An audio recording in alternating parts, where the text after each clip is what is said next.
all our hearts be always acceptable to you, O God, our strength and our salvation. Amen. Please be seated.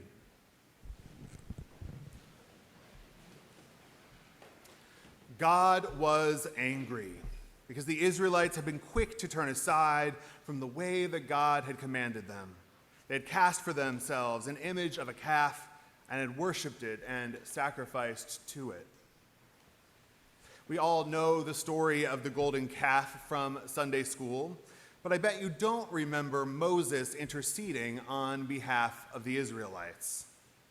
Indeed, Moses found the gumption to challenge God. "O Lord, why does your wrath burn hot against your people, whom you brought out of the land of Egypt, with great power and with a mighty hand? Turn from your fierce wrath, change your mind, and do not bring disaster on your people. Remember your promises." And just as Moses had implored, God did change God's mind about the disaster that God was planning to bring upon the people for making and worshiping the golden calf. Now, we might feel rather ho-hum about this episode, but God changing God's mind because of human intervention was a new and unexpected and quite amazing thing when Moses and the Israelites first experienced it. Indeed, prior to the emergence of the relationship between the God of Israel and the descendants of Abraham and Sarah, most humans wouldn't have been able to fathom having direct access to the gods. Indeed, the gods were largely inscrutable, more to be feared than to be known and engaged.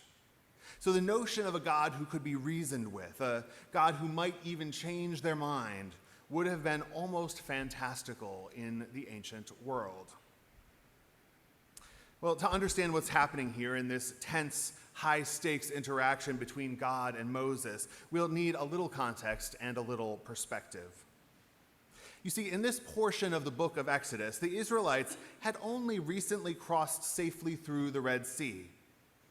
So even though they were out of imminent danger, they were still camping in the wilderness and still without a home.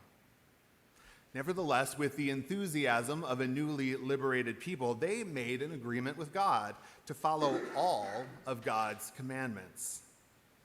Of course, the Israelites didn't yet understand the responsibilities and ramifications of the covenant into which they had entered.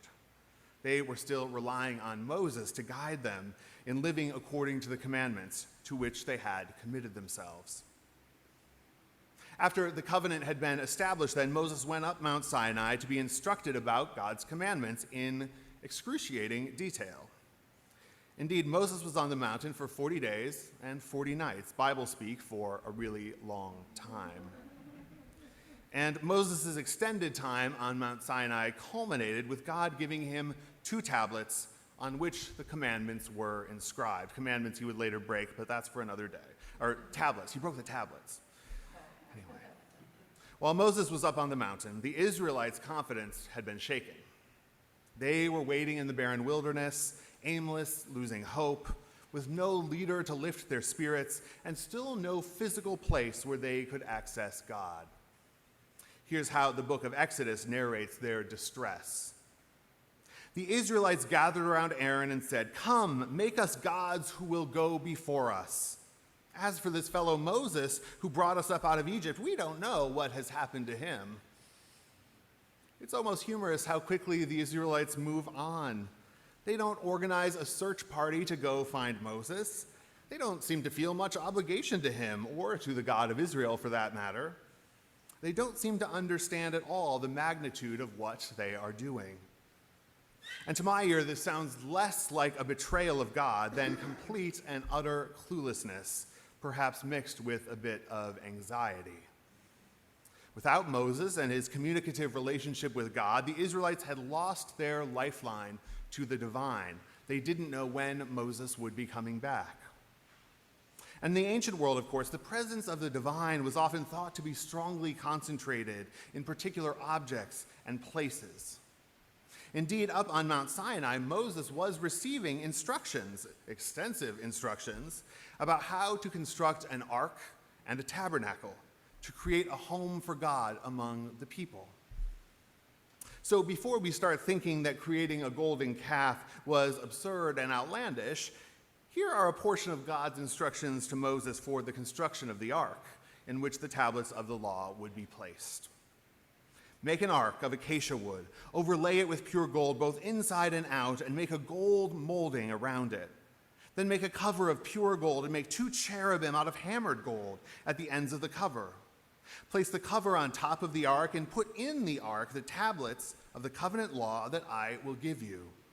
There, above the cover, between the 2 cherubim that are over the ark of the covenant law, I will meet with you and give you all my commands for the Israelites. That's a lot of gold. So the golden calf seems a bit less silly now, doesn't it? Especially when we also realize that the word usually translated as calf is more accurately rendered in English as bull or ox, both symbols of power and strength. And the Israelites were a people who felt in great need of power, strength, protection, and guidance on their journey. They were strangers in a strange land, and their leader Moses now seemed to have disappeared for who knows how long. They desperately wanted a God who would go before them on their journey, a God who would meet adversaries and adversities head on their behalf. They wanted a God who would protect them and, if needed, fight for them. Well, this episode speaks so strongly to the endless human desire to concretize and contain the ineffable, to concretize and contain God. We think we'd like to be able to bottle God up and put God on a shelf for easy access whenever we need a dose of divinity. We'd like it to be so simple as melting down our jewelry and fashioning a gold bull to do our bidding. But of course, it isn't like that. The God of Israel, who we now know as the God of the universe, just doesn't work that way. This God is not here to do our bidding, but rather to make us a holy people, which isn't always what we want. There are many things we'd rather be most of the time besides God's holy people.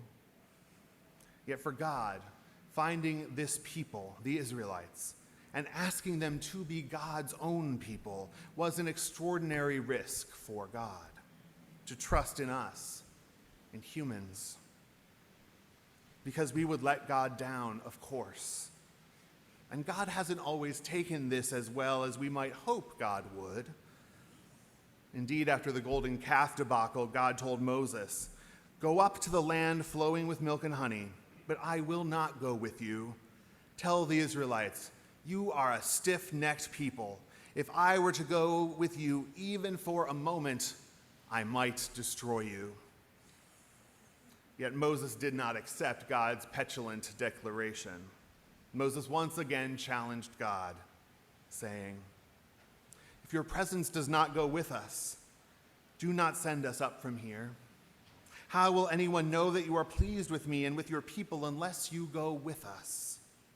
What else will distinguish me and your people from all the other people on the face of the earth?" And God relented, but more than relented. Indeed, by the end of Exodus, we learn that the cloud of the Lord was over the tabernacle by day, and fire was in the cloud by night, in the sight of all the Israelites during all their travels. God never left God's people then, and God will never leave God's people now. It will always be difficult to pin God down, but bidden or unbidden, God is always present among us, which is very good news indeed. Amen.